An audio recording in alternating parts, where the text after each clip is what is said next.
Siapa sih yang takut sama ambulans? Ya mungkin sebagian orang takut ya. Tapi ambulans yang kali ini spesial banget sampai kita rekomendasi untuk naiknya. Apa sih yang bikin spesial? Ini dia ambulans dari DFSK. Sebelum kita lanjut, jangan lupa untuk like, komen, dan subscribe.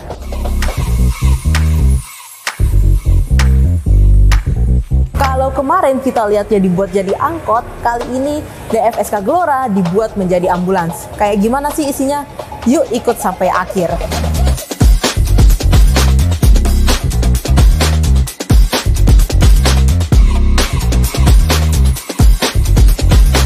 Glora kali ini datang dalam bentuk ambulans. Secara mesin, interior, dan eksterior, semua hampir sama dengan DFSK Glora Blind Fans pada umumnya.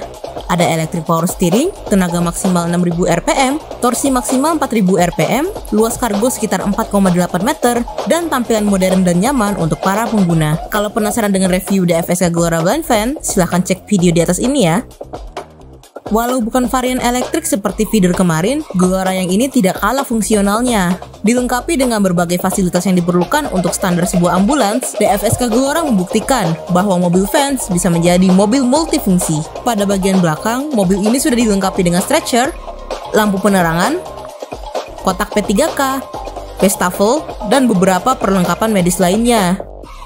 Dan untuk bagian pengemudi, tidak terlalu banyak perubahan kecuali ditambahkan walkie-talkie dan tombol untuk mengendalikan sirine. Selain jadi angkot dan ambulan, mobil ini juga bisa dimodifikasi sesuai kebutuhan, entah untuk bus travel, mobil kargo, dan lainnya. Nah, itu dia sedikit tentang DFSK Glora versi ambulans ini. Bukan cuma angkot ataupun ambulans, mobil ini bisa dipakai untuk apa aja yang kamu mau. Nah, mau punya mobil ini, silakan hubungi nomor di bawah ini.